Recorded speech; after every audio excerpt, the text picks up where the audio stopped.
सब सयाने एक मत प्रवचनमाला में आपका स्वागत है। मैं इस श्रृंखला में भगवान ओशो द्वारा प्रसिद्ध संत श्री दादू दयाल जी पर दिए गए अमूल्य प्रवचनों का सार प्रस्तुत कर रहा हूं। यदि आप जीवन को गहराई से समझना चाहते हैं तो इसके पिछले भाग अवश्य सुनिए और अगला भाग मिस मत कीजिए, क्योंकि यह प्रवचनमाला जीवन की सबसे गहरी सच्चाई को उजागर करती है कि प्रार्थना व्याकरण से नहीं, हृदय से होती है। प्रस्तुत है इस श्रृंखला का अगला भाग। लेकिन उस शून्य में कैसे जाना जाए कि यही सत्य है? वह पहचान कैसे होगी? ओशो कहते हैं, पहचान की कोई आवश्यकता ही नहीं, क्योंकि जो है वही सत्य है। जब मन पूर्णतः शांत हो जाता है तो वहां यह सत्य है जैसी कोई सोच नहीं उठती। बस जो है वही रह जाता है। वह होना ही सत्य है। जैसे एक दर्पण के सामने फूल खिले, दर्पण उसे बस प्रतिबिंबित कर देता है। वह न तो कहता है कि यह असली फूल है, न ही यह सोचता है कि यह नकली है। उसके लिए फूल का होना ही पर्याप्त है। यदि तुम उसे अलग से पहचानने की कोशिश करोगे तो भ्रम में पड़ जाओगे। समझो, तुम किसी अंधेरी राह पर चल रहे हो। दूर तुम्हें कोई पुलिस वाला खड़ा दिखाई देता है। थोड़ा पास आते ही पता चलता है, अरे यह तो किसी पेड़ का ठूंठ है। पहले तुम निश्चिंत थे कि वह आदमी है, अब निश्चिंत हो कि वह पेड़ है। दोनों ही बार तुम्हें यकीन था, पर कौन सा यकीन सही था? और तभी अलार्म बजा, नींद खुल गई। पता चला तुम तो सपने में ही रास्ता चल रहे थे।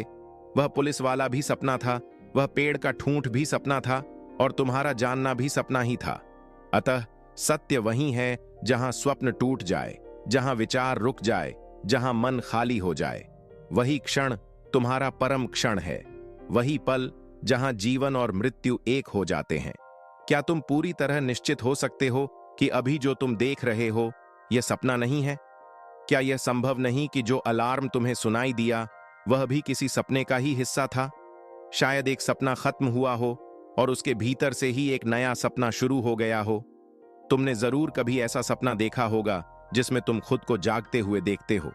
जागने का भी सपना होता है, सपने के भीतर एक और सपना, और उसके भीतर भी एक और सपना। ऐसे सपने अक्सर उन लोगों को आते हैं जिनके मन में बहुत उलझने हैं, बहुत जटिलता है।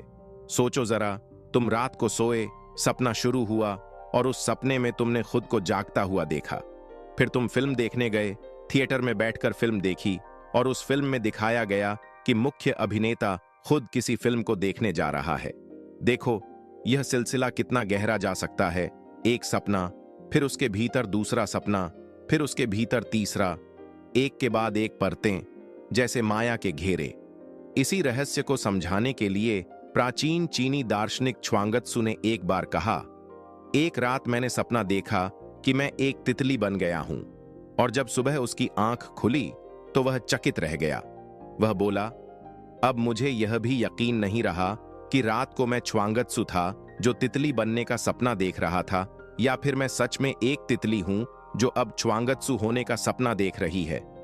सोचो, अगर एक बात सच हो सकती है कि इंसान तितली बनने का सपना देखे, तो यह भी तो संभव है कि तितली भी इंसान बनने का सपना देख रही हो। फिर कहां है निश्चितता?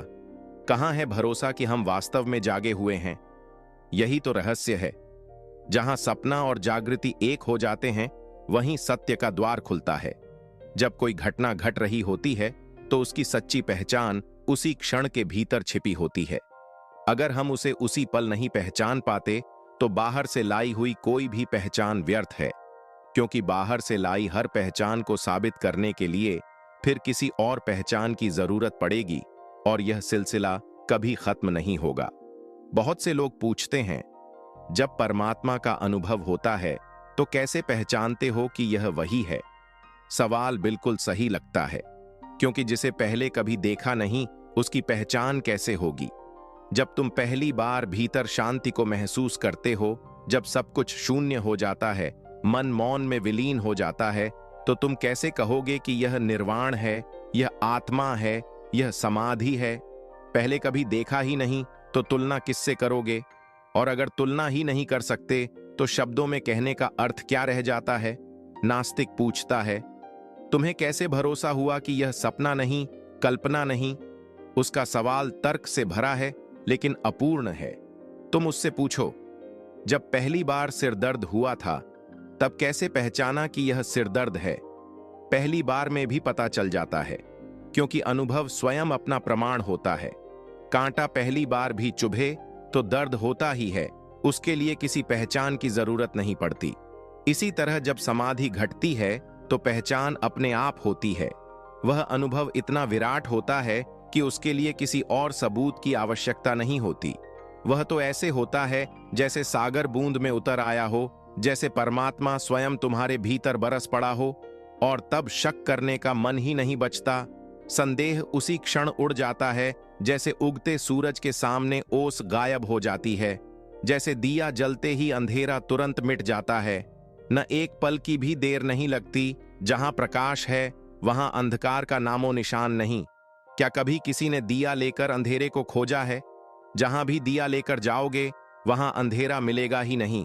वैसा ही होता है जब भीतर का सूर्य, भीतर का प्रकाश जन्म लेता है, तब भीतर का हर अंधकार, हर संदेह, हर द्वंद्व अपने आप समाप्त हो जाता है। जब यह घटता है तो कोई विचार नहीं रह जाता। विचार वहीं तक टिकते हैं जहां अनुभव नहीं होता।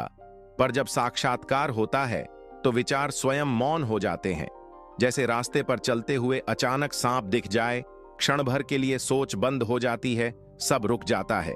वैसे ही जब महासमाधि घटती है, मन एक निर्मल दर्पण बन जाता है, निर्विचार, निस्पंद, बस शुद्ध चेतना शेष रह जाती है। बुद्ध ने कहा है, उस अवस्था में तुम नहीं रहते, केवल शुद्धता रहती है। वही सत्य है, अपने आप में सिद्ध, जिसे किसी प्रमाण की आवश्यकता नहीं। उसे किसी की गवाही नहीं चाहिए, क्योंकि उसका होना ही उसका प्रमाण है। यूरोप में एक छोटा सा ईसाई संप्रदाय है, क्वेकर। 300 वर्षों तक उन्होंने एक बात पर बहुत अत्याचार सहे। वे अदालत में कसम खाने से मना कर देते हैं। वे कहते हैं, अगर मैं सदा सत्य बोलता हूं तो फिर आज कसम खाने की जरूरत ही क्या है? और अगर मैं पहले झूठ बोलता रहा तो यह कसम भी झूठ हो सकती है। उनकी यह बात बड़ी सरल है, पर अदालतें समझ नहीं पाईं। कानून के पास सूक्ष्म बुद्धि नहीं होती, वह केवल नियम देखता है। इसलिए क्वेकरों को सजाएं झेलनी पड़ी, पर उन्होंने कसम नहीं खाई। सच्चा आदमी कभी कसम नहीं खाता, क्योंकि सत्य को गवाही की आवश्यकता नहीं होती। झूठ बोलने वाला ही कस्मों और गवाहों के सहारे चलता है। इसलिए देखो, झूठे लोग हमेशा कहते हैं, भगवान की कसम, तेरी कसम। जो जितनी ज्यादा कसम खाता है, समझ लो उतना ही झूठा है, क्योंकि सत्य को न तो गवाही चाहिए न कसम। एक बार मुल्ला नसरुद्दीन ने दर्जी से कोट सिलवाने के लिए कपड़ा दिया। दर्जी बोला, अल्लाह ने चाहा तो 7 दिन में तैयार हो जाएगा। 7 दिन बाद गया, कोट नहीं बना। फिर बोला, अल्लाह ने चाहा तो अगले 7 दिन में बन जाएगा। तीसरी बार भी वही जवाब मिला। मुल्ला हंसते हुए बोला, भाई, अगर अल्लाह को बीच में न लाओ तो बताओ कितने दिन लगेंगे? देखो, यही होता है जब आदमी झूठ को ढकने के लिए किसी बड़े नाम का सहारा लेता है। सच्चा व्यक्ति किसी सहारे की जरूरत नहीं समझता। वह जानता है सत्य स्वयं अपना प्रमाण है। मुल्ला पर एक बार मुकदमा चला। वकील ने पूछा, हत्या के वक्त तुम कितनी दूर खड़े थे? मुल्ला बोला, 17 फीट और 3.5 इंच। वकील चौंका, इतनी सटीक दूरी कैसे पता? मुल्ला ने कहा, मुझे पता था कोई ना कोई मूर्ख पूछेगा, इसलिए पहले से नाप कर आया हूं। झूठ हमेशा तैयारी से चलता है, सत्य सहजता से। उपनिषदों में भी यही कहा गया, परमात्मा है बस। वहां कोई प्रमाण नहीं, कोई तर्क नहीं, क्योंकि सत्य का अस्तित्व ही उसका प्रमाण है।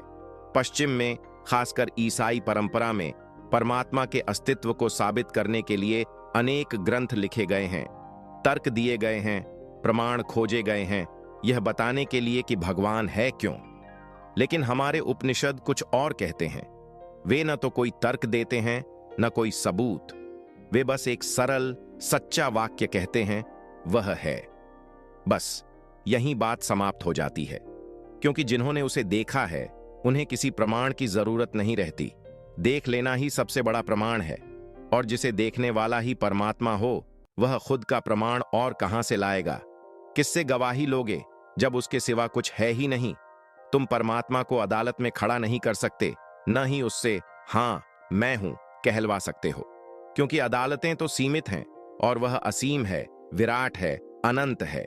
जिसे सब में देखा जा सकता है उसे किसी एक जगह दिखाना असंभव है। उपनिषद इसलिए चुप रहते हैं। वे केवल कहते हैं वह है। वे सिद्ध नहीं करते, बस जानने का मार्ग बताते हैं। वे कहते हैं उसे अनुभव करो। वह तर्क से नहीं, मौन से मिलता है। परमात्मा कोई विचार नहीं, कोई निष्कर्ष नहीं। वह कोई ऐसा सूत्र नहीं जिसे बुद्धि हल कर सके। वह तो अनुभव की अग्नि में जलकर मिलने वाला सत्य है। इसीलिए जो लोग उसे तर्क से साबित करने में लगे हैं, चाहे यह कहें कि वह है या कहें कि वह नहीं है, दोनों एक ही भूल कर रहे हैं। एक कहता है, दूसरा कहता है नहीं है, पर दोनों का आधार एक ही है, विचार। दोनों मानते हैं कि परमात्मा को विचारों से सिद्ध किया जा सकता है, लेकिन परमात्मा विचार से परे है। इसलिए मैं कहता हूं, आस्तिक और नास्तिक दोनों एक ही थैली के चट्टे बट्टे हैं। दोनों में फर्क केवल शब्दों का है, दृष्टि का नहीं। धार्मिक व्यक्ति न तो आस्तिक होता है न नास्तिक। वह बस जानता है कि परमात्मा को न तो सिद्ध किया जा सकता है न ही असिद्ध। वह तो बस अनुभव में उतरता है, मौन में, निःशब्द होकर। जब मन के शब्द मिटते हैं तब सत्य प्रकट होता है। जब भीतर का शोर शांत होता है तब भीतर से आवाज आती है, वही जो सदा से थी, वही जो कभी गई ही नहीं थी। दादू ने कहा है, अपने अतिरिक्त कोई बीच में न रहे। जब मैं मिट जाता हूं तब वह प्रकट होता है। वह सदा से यहां था, हम ही अपनी नासमझियों के पर्दे डालते रहे। परमात्मा कभी छिपा नहीं था, छिपे तो हम थे, अपने विचारों, अपनी धारणाओं के पीछे। और जब ये सारे पर्दे हट जाते हैं तब पता चलता है वह तो सदा से प्रकट था, बस देखने की आंख बंद थी। और अब अंतिम प्रश्न, भगवान, आप अक्सर कहते हैं कि हर इच्छा के भीतर उसका उल्टा छिपा होता है। सम्मान की चाह में अपमान की छाया और जीवन की आकांक्षा में मृत्यु का भय। यह विरोधाभास क्यों है? क्या यह कोई क्रूर नियम है? इस प्रश्न का उत्तर देते हुए ओशो कहते हैं, नहीं, नियम क्रूर नहीं है। यह तो हमारी दृष्टि की भूल है जो उसे क्रूर कहती है। सृष्टि न किसी के पक्ष में है न विपक्ष में, वह पूर्णतः निष्पक्ष है, जैसे शांत सागर। यह हम पर निर्भर करता है कि हम उसे कैसे देखते हैं। हमारी दृष्टि ही उसका रंग तय करती है। एक छोटे बच्चे की तरह सोचो, जब वह टेबल से टकरा जाता है तो टेबल को दोष देता है। टेबल अपनी जगह स्थिर थी, वह तो तटस्थ थी, लेकिन बच्चे को लगता है कि टेबल ने मारा। यहां तक कि उसकी मां भी टेबल को 2 थप्पड़ मार देती है ताकि बच्चा शांत हो जाए। हम सब भी उसी बच्चे की तरह हैं। जीवन से टकराते हैं, फिर रोते हैं कि अस्तित्व मेरे खिलाफ क्यों है। पर सच्चाई यह है कि अस्तित्व न क्रूर है न दयालु। वह केवल दर्पण है, जो तुम करोगे वही तुम्हारे पास लौटेगा। यही तो कर्म का नियम है। तुम मुस्कुराओगे तो मुस्कान लौटेगी। तुम अपशब्द कहोगे तो वही शब्द तुम्हारे चारों ओर गूंजेंगे। अस्तित्व सिर्फ प्रतिध्वनि है, वह वैसा ही व्यवहार करता है जैसा तुम उससे करते हो। एक दृष्टांत सुनो। एक स्त्री थी जो कभी दर्पण में नहीं देखती थी। जहां भी दर्पण दिखे वह उसे तोड़ देती। लोगों ने पूछा, क्यों? वह बोली, दर्पण मुझसे दुश्मनी करते हैं। जब भी देखती हूं मुझे कुरूप दिखाते हैं। अब दर्पण का दोष क्या? वह तो जैसा चेहरा दिखे वैसा ही प्रतिबिंब लौटाता है। पर वह स्त्री यह स्वीकार नहीं कर पाई कि असल समस्या उसके चेहरे में थी, दर्पण में नहीं। हम सब कहीं ना कहीं उसी स्त्री जैसे हैं। कोई हमें अपमानित करे तो हम सोचते हैं कि वह गलत है। कोई हमारे पास ना आए तो मान लेते हैं कि लोग हमारे विरोधी हैं। लेकिन हम यह नहीं देखते कि शायद हमारे भीतर कुछ ऐसा है जो लोगों को दूर करता है। साधक को चाहिए कि वह दर्पण से मित्रता करे, शत्रुता नहीं, क्योंकि दर्पण हमें सच्चाई दिखाता है। यदि हम उस सच्चाई को स्वीकार कर लें तो परिवर्तन संभव हो जाता है। जब हर कोई तुम्हें बुरा कहे तो थोड़ी देर ठहर कर सोचना, क्या मेरे भीतर कुछ ऐसा है जो दूसरों को ऐसा कहने को विवश कर रहा है? दुनिया के पास बहुत काम है। कोई यूं ही तुम्हें गाली देने नहीं आएगा। हर प्रतिक्रिया किसी न किसी कारण से आती है। जब तुम भीतर से बदलते हो तो पूरा जगत तुम्हारे साथ अपना स्वर बदल देता है। क्योंकि जगत तटस्थ है, वह वैसा ही बन जाता है जैसा तुम उसे बनाते हो। अब बात आती है सम्मान की इच्छा की। जब कोई सम्मान चाहता है तो इसका अर्थ है कि भीतर वह खुद को सम्मान योग्य नहीं मानता। भीतर ही भीतर वह अपने आप को अधूरा समझता है, इसलिए वह बाहरी उपाधियों से उस खालीपन को ढंकना चाहता है। अगर मुझे भारत रत्न मिल जाए, कोई मुझे सर कहने लगे, लोग फूल मालाएं पहनाएं, तब शायद मैं कुछ बन जाऊं। पर क्या यह वास्तव में संभव है? भीतर का खालीपन किसी माला या पद से नहीं भरता। ऊपर से चाहे जितना सजाओ, भीतर की दो कौड़ी वाली भावना बनी रहती है। और फिर तुम्हें डर सताने लगता है, कहीं यह माला कोई उतार न ले, क्योंकि माला उतरी तो फिर वही पुराना चेहरा सामने आ जाएगा। दुनिया में यही तो हो रहा है। हर कोई अपने दो कौड़ीपन को छिपाने में लगा है। कोई सिंहासन से उतरना नहीं चाहता, क्योंकि उतरते ही उसका महत्व चला जाएगा। जो कल राष्ट्रपति था, आज वही आदमी सड़क पर चले तो कोई उसकी ओर देखे भी नहीं। यहां तक कि उसका अपना कुत्ता भी पूंछ नहीं हिलाएगा, क्योंकि अब वह भूतपूर्व हो चुका है। एक हास्य कथा है। मुल्ला नसरुद्दीन एक राजा के महल में रसोइया था। एक दिन उसने भिंडी की सब्जी बनाई। राजा को बहुत पसंद आई। राजा ने पूछा, नसरुद्दीन, भिंडी के बारे में तुम्हारा क्या विचार है? नसरुद्दीन बोला, मालिक, भिंडी तो सब्जियों की रानी है, इससे बढ़कर कुछ नहीं। राजा खुश हुआ। अगले दिन भी भिंडी, तीसरे दिन भी, चौथे दिन भी। 7वें दिन राजा ऊब गया, थाली फेंक दी। बस करो नसरुद्दीन, ये तो जानवर भी नहीं खाते। नसरुद्दीन तुरंत बोला, सही कहा मालिक, भिंडी तो घटिया चीज है, खाने लायक नहीं। राजा ने आश्चर्य से पूछा, अरे, कल तक तो कह रहे थे भिंडी सर्वोत्तम है, अब अचानक यह सब? नसरुद्दीन मुस्कुराया, मालिक, मैं आपका नौकर हूं, भिंडी का नहीं। मैं आपके चेहरे की तरफ देखता हूं, सब्जी की नहीं। राजा हंस पड़ा। और यही हमारी दुनिया का हाल है। हम सब नसरुद्दीन जैसे हैं, चेहरे देखते हैं, सत्य नहीं। सिंहासन के पास तक कुत्ता भी पूंछ हिलाता है, व्यक्ति के पास नहीं। ओशो कहते हैं, एक बार की बात है, मैं एक पूर्व मंत्री के साथ यात्रा कर रहा था। उनका गांव पास ही था, वही जगह जहां कभी लोग उन्हें देवता की तरह पूजते थे। गांव की सीमा पर चुंगी चौकी पर एक सिपाही ने उनकी गाड़ी रोक दी। मंत्री जी को बहुत बुरा लगा। चेहरे पर असंतोष झलक उठा। मुझसे बड़ा अपमान और क्या होगा? जब पुलिस वाला पास आया, तब तो मंत्री जी का गुस्सा और भी बढ़ गया, क्योंकि वही आदमी उनकी ही सिफारिश पर इस नौकरी में आया था। मंत्री बोले, अरे, पहचान नहीं रहा? किसकी गाड़ी है ये? सिपाही ने शांत स्वर में कहा, पहचान ली है, लेकिन साहब, सबकी गाड़ियां यहां रुकती हैं। अब मंत्री जी समझ गए कि उनके दिन बदल चुके हैं। अब उनके पास वह सत्ता नहीं, वो दबदबा नहीं। वे कुछ संकोच में आ गए और बोले, ठीक है भाई, देख लो। रास्ता पार करने के बाद उन्होंने मुझसे कहा, अरे, हद हो गई, इस आदमी को मैंने ही नौकरी दिलाई थी। मैंने मुस्कुराते हुए कहा, शायद यही वजह है कि वो आज तक आपको माफ नहीं कर पाया। जिसने कभी तुमसे नौकरी पाई थी, वह भीतर से खुद को छोटा महसूस करता रहा होगा। आज मौका मिला तो उसी हीन भाव का बदला ले लिया। लोग अक्सर कहते हैं, हम तो भलाई करते हैं, फिर भी लोग हमारे साथ बुरा करते हैं। लेकिन यह भी एक तरह का गणित ही है। जब तुम किसी पर एहसान करते हो तो अनजाने में उसे छोटा दिखाते हो, और वही पीड़ा एक दिन कड़वाहट बनकर लौट आती है। सोचो, जब मंत्री जी ने उस व्यक्ति को नौकरी दी होगी, तब उनके चेहरे पर कैसा भाव रहा होगा? भीतर कहीं यह भाव जरूर रहा होगा, देखो, हमारी कृपा से यह आदमी कुछ बन पाया। और आज वही व्यक्ति अवसर पाकर यह दिखाना चाहता है कि अब मेरी बारी है। समय का चक्र घूमता है, सबका दिन आता है। यही कारण है कि जो व्यक्ति किसी ऊंचे पद पर पहुंच जाता है, वह उससे उतरना नहीं चाहता। वह कहता है, राष्ट्र को मेरी जरूरत है। लेकिन सच तो यह है कि राष्ट्र किसी एक व्यक्ति से नहीं चलता। उसे तो अपनी सत्ता के खो जाने का डर सताता है, क्योंकि उसके भीतर की दो कौड़ी वाली भावना उस पद की आड़ में छिपी होती है। पद छिन गया तो वह खालीपन फिर सामने आ जाएगा। एक कहानी याद आती है। एक युवक धन की तलाश में निकला। एक दिन वह एक राजमहल के बाहर बैठा था। राजा सुबह सुबह घोड़े पर सवार होकर निकला और उसे देखा।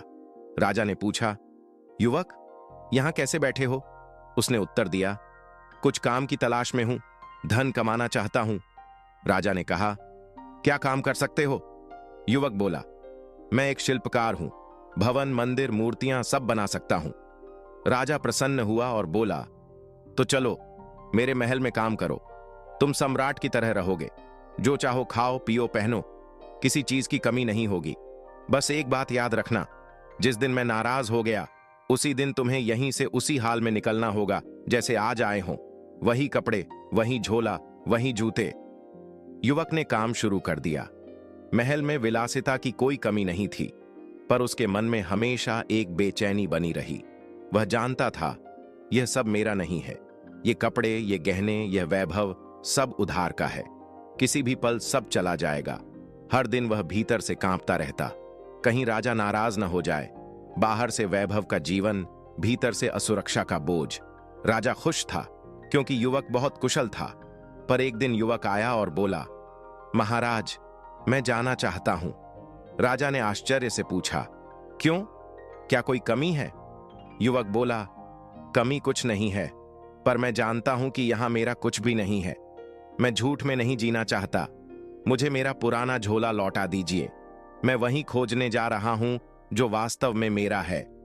यही स्थिति हमारे नेताओं, हमारे समाज के प्रतिष्ठित लोगों की है। जब तक पद पर हैं, सब कुछ उनका लगता है, और जब पद छिन जाता है तब वही पुराना झोला बचता है। इसलिए हर कोई घबराया रहता है कि कहीं यह पद न चला जाए। दुश्मन तो दुश्मन हैं ही, मित्र भी अब प्रतिद्वंद्वी बन जाते हैं। सब अपने मौके की प्रतीक्षा में हैं। जीवन का यह भय, यह संघर्ष, यही तो आदमी को चैन से जीने नहीं देता। जब तक कोई पद नहीं मिलता तब तक बेचैनी रहती है। कब मिलेगा? और जब मिल जाता है तो नई बेचैनी, कहीं यह छिन न जाए। यही मानव जीवन का चक्र है, पाने की दौड़, खोने का डर और भीतर से वही अधूरापन। फिर क्या उपाय है? एक ही रास्ता है, भीतर उतर जाओ।